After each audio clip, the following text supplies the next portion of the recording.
सोना देखा, वो भी कहीं ना कहीं गंदी जगह से आ रहा है। चांदी सब कुछ देखा, हीरे जवाहरात सब कुछ देखा, सब पे विचार किया। क्या किया? सब पे विचार किया, मगर मुझे कहीं से स्वच्छ द्रव्य दिखाई नहीं दिया। क्यों? आपको उसी वस्तु को समर्पण किया जा सकता है जो आपके बराबर की हो, आपके समानता में बर्ताव करती हो, आपकी समानता में रहती हो। क्योंकि लक्ष्मी जो है आपके चरणों से निकली है, वो आपकी दासी है। मैंने दुनिया में देख लिया, कोई द्रव्य मुझे नहीं मिला जो मैं आपको समर्पण करूं।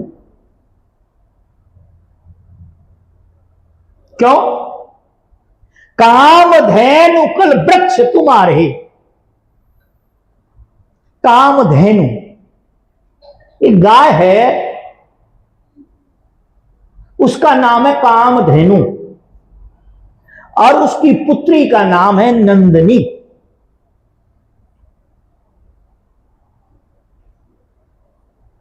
और ये बड़ा विचित्र सा खेल है। हमारे एक राजा दलीप हुए हैं, बहुत सुंदर राजा हुए हैं।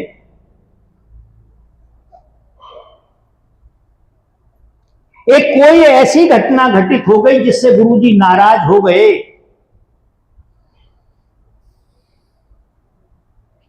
और कई दिन महाराज दलीप गए, मगर गुरुजी ने उनसे बात नहीं की। जब कई दिन हो गए तो एक दिन कुटिया के सामने लेट गए,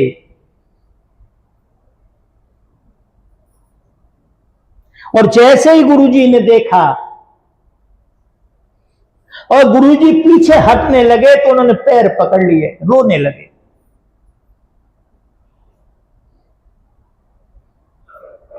गुरुजी ने कहा, कौन हो भाई? मैं नहीं जानता तुम्हें। महाराज दलीप ने कहा, महाराज सही मायने में तो आप ही जानते हैं सबको, और तो कोई किसी को जानता ही नहीं है। जो अपने आप को नहीं जानता वो किसी को क्या जानेगा। मुझे क्षमा करें, मैं बारंबार आपसे क्षमा याचना कर रहा हूं, एक बार मुझे क्षमा कर दी जाए, एक बार मुझे क्षमा कर दिया जाए। मैं सत्य की शपथ खा के कह रहा हूं, मैं दोबारा कभी भी ऐसा काम नहीं करूंगा। संत बड़े कृपालु और दयालु होते हैं। महाराज दलीप की बात हो रही है, कोई छोटे मोटे राजा की बात नहीं हो रही है। क्योंकि कभी कई बार संतों ने कहा है कि लघुता से प्रभुता मिले। आपके अंदर जब विनम्र भाव आएंगे, जब आप अच्छे हो जाएंगे, तो आप देखना आपकी ख्याति चारों तरफ होने लगेगी। क्या होने लगेगा? ख्याति होने लगेगी। लघुता से प्रभुता मिले और प्रभुता से प्रभु दूर। और जैसे ही आपने अपने अंदर प्रभुता बनाई, अपने अंदर अहंकार पाला कि मैं फलाना हूं, मैं ये हूं, मैं वो हूं, मैं गुणी हूं, ज्ञानी हूं, पैसे वाला, कुछ भी बनाया, परमात्मा उतना ही दूर आपसे होता चला जाएगा। यह आपके हाथ में है कि परमात्मा को नजदीक करना है या परमात्मा को दूर करना है। न परमात्मा किसी से दूर होता न नजदीक होता, वो तो घी के दूध के अंदर जैसे घी मिश्रित होता है, उसी प्रकार से अंदर मिश्रित है।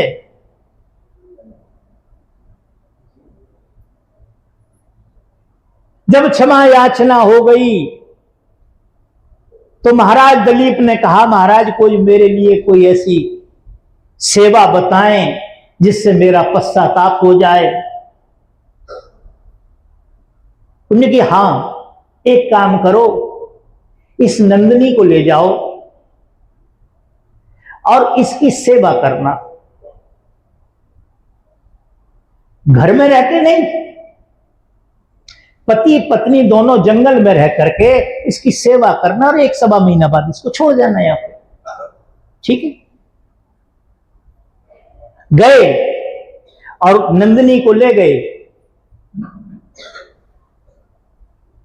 बैठ जाते हैं कहीं पेड़ के नीचे, गाय को बढ़िया चराते हैं, जहां भी घास देख लेते हैं, कोई अच्छी चीज देख लेते हैं, उसको खिलाते हैं, उसके ऊपर हाथ फेरते हैं, सारे काम करते हैं।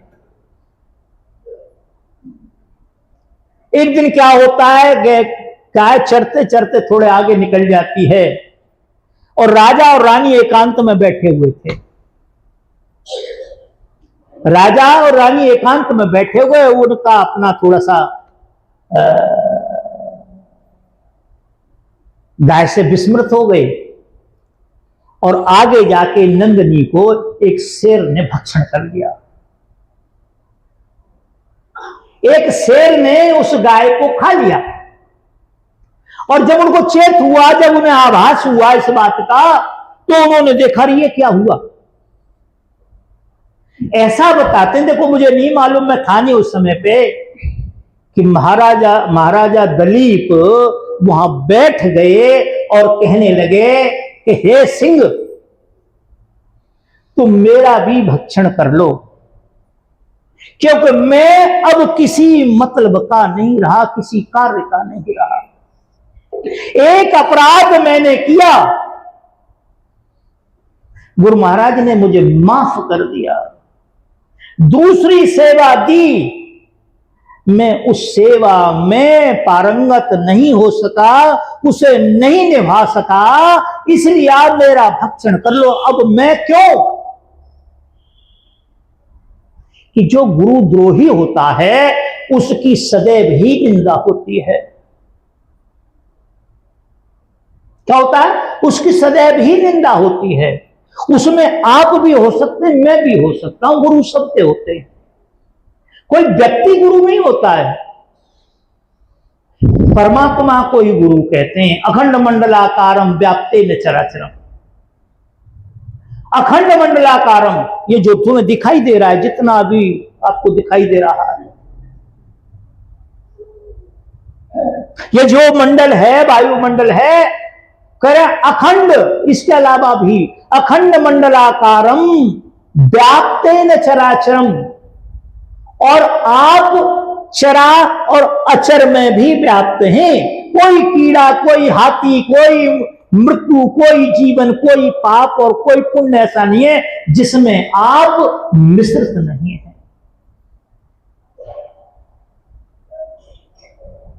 अखंड मंडलाकारम व्याप्तेन चराचरम तद पदम दर्शितम, तद पदम दर्शितम एन तस्मै गुरुवे नमः। सब कहते हैं 7 खंड 9 दीप में गुरु से बड़ा न कोई, करता करे न कर सके, गुरु करे से हो। कितना मान रखा है लोगों ने।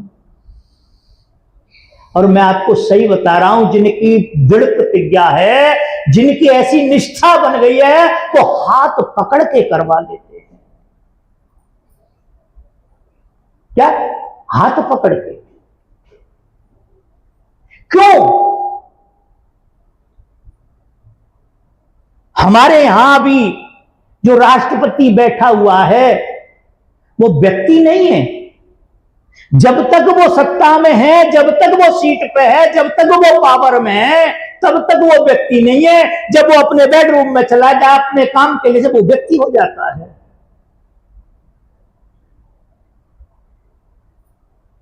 अब देखा होगा आपने, पहले हमारा प्राइम मिनिस्टर उसको बोलता था क्योंकि वो राज्यपाल थी कहीं की, वो हाथ जोड़ के खड़ी रहती बेचारी। जो प्रधानमंत्री बोलता था उसे सुनना पड़ता, और जिस दिन वो पद पर बैठ गई, अब प्रधानमंत्री खड़ा होता है, उनको जो बोलना होता है वो बोलते हैं और उनको हाजी हाजी कहना होता है। क्यों? कि पद की मर्यादा होती है। क्या होता है? पद की मर्यादा होती है। पर कई बार क्या है, लोग जो है ना बड़े हल्के में ले लेते हैं इस बात। गुरु को मानुष जानते ते नर कहिए अंध। गुरु को केवल मनुष्य समझते हैं, केवल मनुष्य, वो अंधे लोग हैं, उनकी दृष्टि नहीं है उनके पास। गुरु को मानुष जानते ते नर कहिए अंध। हो दुखी संसार में, इस संसार में दुखी होते हैं आगे जन्म का फंद। अगला जन्म है, अगला जो जन्म जो सृष्टि होगी उसमें निश्चित ही आपका जन्म होगा, कोई रोक नहीं सकता उसको। क्यों नहीं रोक सकता? क्योंकि देखो कर्म हम कर रहे हैं और उस कर्म का फल भी तो हमें भोगना पड़ेगा। सेना में वो हथियार कब दिया जाता है? जब उससे ट्रेनिंग करा दी जाती है। ऐसे नहीं कि सेना में ऐसे हथियार दे दिया जाए और यूं करके लगा के उसने दबाया वो खुद ही मर गया, वो तो दूसरे को मारने के लिए दिया। तो कहते हैं कि प्रभु मैं क्या करूं, कहां से द्रव्य लाऊं, मुझे कोई द्रव्य दिखाई नहीं देता। तो इस प्रकार से जब घंटे 2 घंटे 4 घंटे हो गए, महाराज दिलीप आंखों से आंसुओं से रोने लगे, विकल हो गए। और जब विकल हो गए, परेशान हो गए, रानी समझाती है मगर वो नहीं समझते। तो देखते हैं कि जो शेर बैठा हुआ था, वो जो गाय को खा के शेर बैठा हुआ था, नंदिनी को खा करके वो शेर आंखें बंद की, पता लगा गुरुजी बैठे हुए, गाय बराबर में बैठी हुई है। क्या हुआ? मेरी बात समझ में आई क्या? वो शेर नहीं था वहां पे, वो उनके गुरुजी थे और गाय बराबर में बैठी हुई थी। वैसे मैं इसे प्रमाणित नहीं करता हूं क्योंकि पुराणों की बातें हैं, वेद की बात होती तो कहने का मेरा मतलब यह है, इस बात से यह है कि हमारे भाव जागृत हो, भाव उत्तम हो, तो व्यक्ति हाथ पकड़ के काम को करा लेता है। तो कह रहे कि कामधेनु, कामधेनु स्वर्ग के अंदर होती है और कल्पवृक्ष, कल्पवृक्ष का मतलब है कि आपने कल्पना की